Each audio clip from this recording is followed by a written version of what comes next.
Hello, there are a series of tasks you need to complete to build and deliver any TBL course.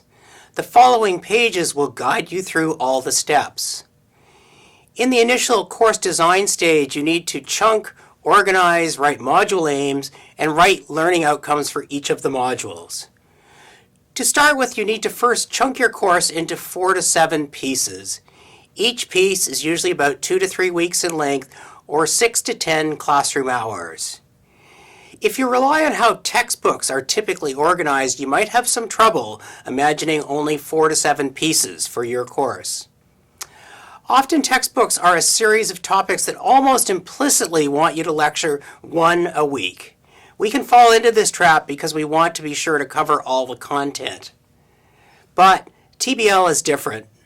To design a TBL course, I would suggest looking at the course topics and trying to come up with alternative organizational schemes or metaphors.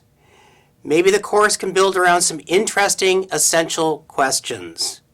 For example, in a materials engineering course, if I was to follow most textbooks, I would introduce one atom, then 2 atoms, then molecules and crystals, finally different materials and equations to calculate their properties. I'm already bored. How about we build the course differently around just 2 questions? Why do things fail? And how do we pick the right material for the right job? When reorganizing your course around these interesting concrete questions, ideas for learning activities almost automatically start to come to mind.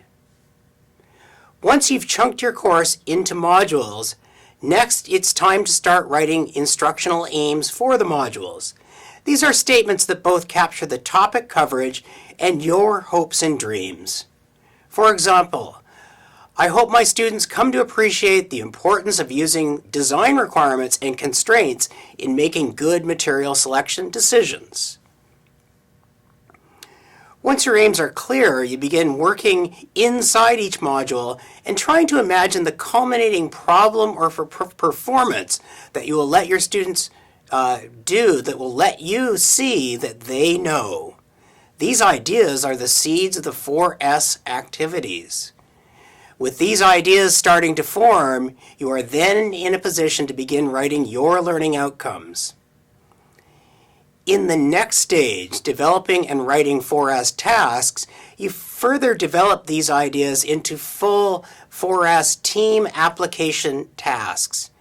You'll always start thinking about the kinds of thinking that experts in your discipline do, the kinds of questions they get asked, the kinds of information they use, and the kind of arguments they build. This kind of disciplinary thinking is what 4S activities should all be about. In general, a 4S activity starts with a scenario that describes a situation that begs to be analyzed, and then highlights the decision that needs to be made.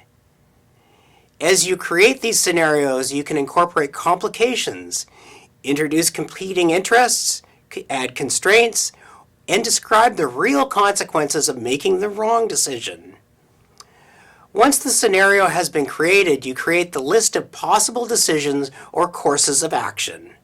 These need to be plausible courses of action, with one course of action perhaps better than the rest.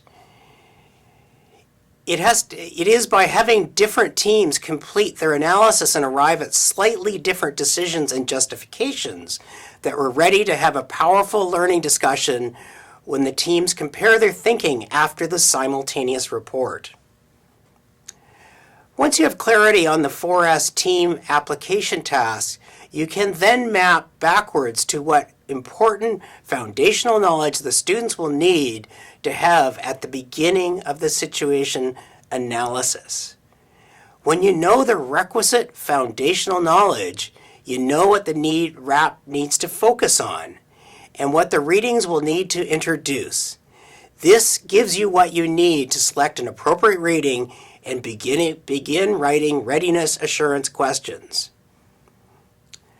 Once you have the sequence of materials, the readings that lead to the RAP that leads to the 4S activities, you are ready to get some of the course logistics finalized. How will you form teams? What kind of peer evaluation method are you going to use? What is your grading scheme going to be?